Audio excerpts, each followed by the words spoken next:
look like a hippo, but that girl got booty. That girl got booty. For some, saying goodbye is easier said than done. Just ask Jeep. Despite the arrival of this all-new, second-generation 2017 Jeep Compass crossover SUV, the brand will keep selling the first-generation Compass also as a 2017 model before sending that decade-old Ute to the great scrap heap in the sky. Consumers may be confused. We, however, are happy to bid adieu to the lackluster first-generation Compass, as well as its boxier twin, the Jeep Patriot. Like its predecessor and short-term stablemate, the new Compass fits into the 15.4-inch overall length gap between Jeep's Renegade and its mid-range Cherokee crossovers.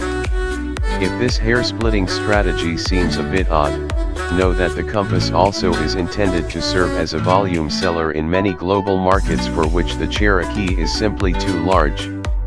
Unlike the sad-sack first-generation Compass, though, the redesigned crossover looks and feels like it belongs on the same showroom floor with those rigs. Built on the small wide 4x4 architecture that underpins the bug-eyed Renegade, the new Compass doubles down on the mini, Grand Cherokee looks that the original Compass tried to adopt in its 2011 model year refresh. The new one is more handsome and better proportioned, with its slab sides complemented by an attractive shoulder line kick and a pseudo-floating roof. The latter is painted a contrasting black on the $29,690 Trailhawk.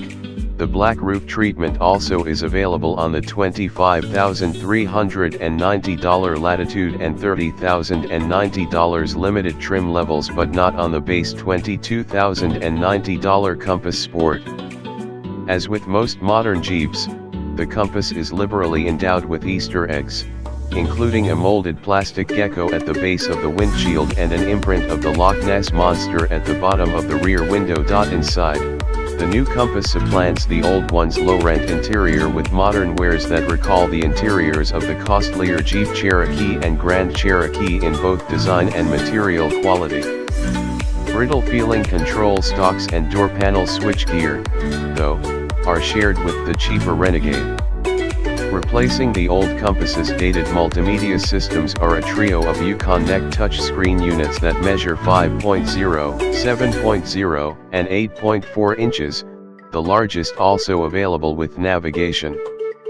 As with the Uconnect systems found in other Fiat Chrysler products, the 8.4-inch unit we played with was quick to respond to touch inputs and easy to use. A handful of hard buttons located near the HVAC controls ensures that even the least tech-savvy operators can complete basic multimedia commands. Bigfoot, print. At 173.0 inches long, the new 2017 Compass overshadows the Renegade by June 4 inches. An additional 2.6 inches between the Compass's axles imbues the crossover with 3.2 inches more rear legroom than its smaller sibling.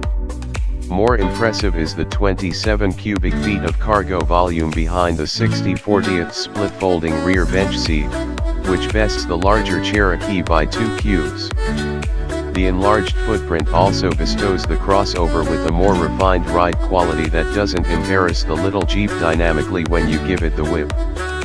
Over pockmarked and twisting back roads near Hollister, California, the Compass felt secure and composed thanks to its relatively limited body roll and appropriately weighted, if aloof, steering.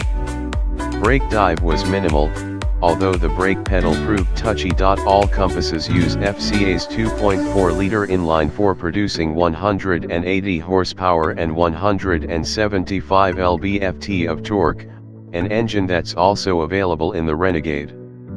A 6-speed manual gearbox is standard on the Sport and the all-wheel drive Latitude.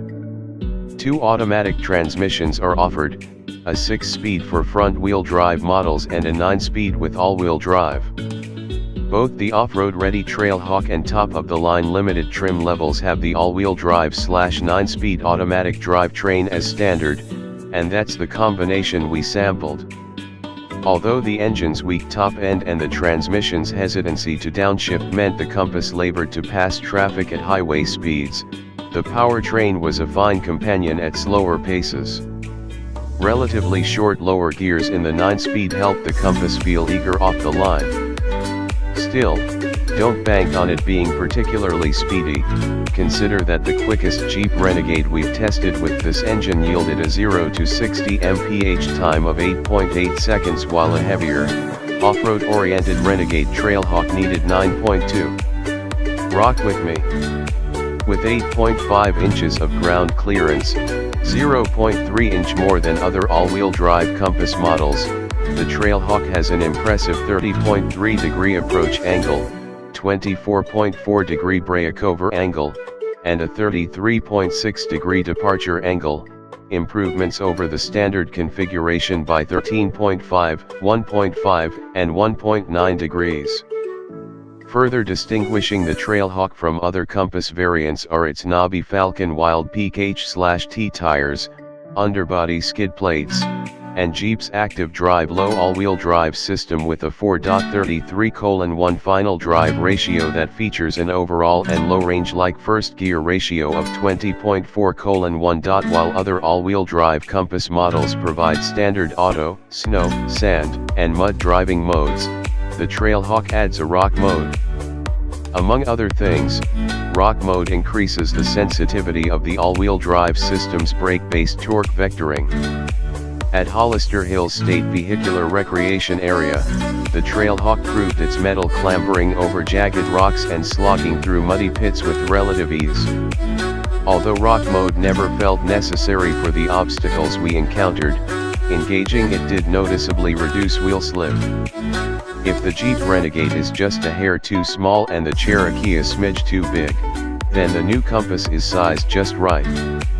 No longer a penalty box, the second-generation Compass combines mature looks, nimble handling, and comfortable accommodations, making it a worthy addition to Jeep's small crossover litter.